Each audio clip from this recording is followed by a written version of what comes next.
Corona virus के महामारी बनने के साथ ही विश्व स्वास्थ्य संगठन ने सोशल डिस्टेंसिंग के साथ ही मास्क पहनने को भी जरूरी बताया था। कोरोना वायरस से सुरक्षा के लिए ज्यादातर देशों में सार्वजनिक स्थलों पर मास्क पहनना अनिवार्य कर दिया गया है, लेकिन अब इन मास्क की वजह से प्रदूषण का खतरा भी बढ़ गया है।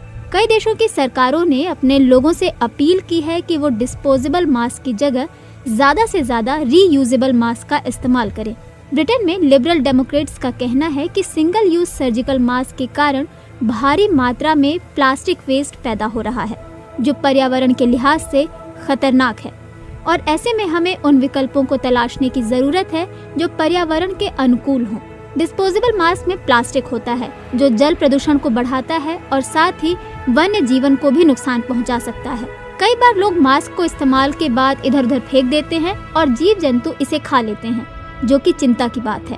ब्रिटेन की सरकार का कहना है कि इस बात की पड़ताल की जा रही थी कि क्या पर्सनल प्रोटेक्टिव इक्विपमेंट यानी PPE किट को दोबारा से इस्तेमाल किया जा सकता है। कोरोना वायरस के प्रसार को रोकने के लिए सार्वजनिक जगहों पर और परिवहन में चेहरा ढकना अनिवार्य कर दिया गया है। इसके अलावा खरीदारी के दौरान दुकान, कॉलेज और स्कूल आदि जगहों पर भी मास्क पहनने के निर्देश जारी किए गए हैं। ज्यादातर देशों में मास्क पहनने को लेकर सख्ती बरती जा रही है। सर्जिकल डिस्पोजेबल मास्क में आमतौर पर प्लास्टिक होता है। इस तरह के मास्क बनाने के लिए पॉलीप्रोपिलीन का इस्तेमाल किया जाता है। लोगों को सलाह दी जा रही है कि अगर वे सर्जिकल मास्क का इस्तेमाल कर रहे हैं तो उसे डिस्पोज करते समय या तो काले बैग में डालकर कूड़ेदान में फेंकें या फिर लिटर बिन यानी जिसमें सूखा कचरा डाला जाता है उसमें इसे डिस्पोज ऑफ करें। लोगों को सलाह दी गई है कि वे इन सर्जिकल मास्क को रिसाइकिल बिन में नहीं डालें, क्योंकि इन्हें पारंपरिक रिसाइकलिंग सुविधाओं के साथ रिसाइकिल नहीं किया जा सकता है। साथ ही अगर आपको घर से बाहर निकलते हुए लिटर बिन न मिले तो इसे घर ले जाएं और ब्लैक बैग में डालकर फिर कूड़ेदान में डालें। एक और जहां मानव स्वास्थ्य को देखते हुए लोगों से मास्क पहन कर रखने का अनुरोध किया गया है, वहीं पर्यावरण संरक्षण के लिए काम करने वाले कार्यकर्ताओं का कहना है कि सैकड़ों, हजारों, यहाँ तक कि लाखों डिकम्पोज मास्क सड़कों पर बिखरे पड़े हुए हैं। समुद्र किनारे भी सैकड़ों की संख्या में फेंके मास्क मिले हैं।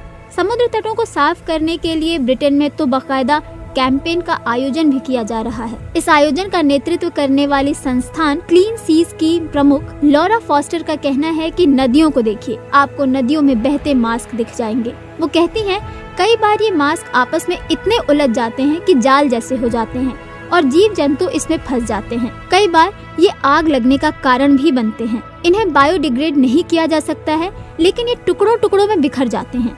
ऐसे में समुद्र में माइक्रो प्लास्टिक और बढ़ जाता है। समुद्र में प्लास्टिक के बढ़ने का सीधा असर फूड चेन पर पड़ेगा। लोगों से अनुरोध किया जा रहा है कि जब वे अपने डिस्पोजेबल मास्क फेंकें तो उनमें लगी स्ट्रिप को निकाल दें, ताकि जीव जंतु उनमें फंसे नहीं। क्लाइमेट एंड बिजनेस की प्रवक्ता सारा ओल्ने ने BBC को बताया, मौजूदा समय में हम कोविड-19 महामारी के खतरों से जूझ रहे हैं। हम सभी अपनी तरफ से एक दूसरे को सुरक्षित रखने की पूरी कोशिश कर रहे हैं और मास्क पहन कर रखना इसका एक हिस्सा है, लेकिन ये धरती को नुकसान पहुंचाने की कीमत पर नहीं होना चाहिए। वो कहती हैं, ये बहुत स्पष्ट है कि सिंगल यूज मास्क से बेपनाह कचरा पैदा हो रहा है।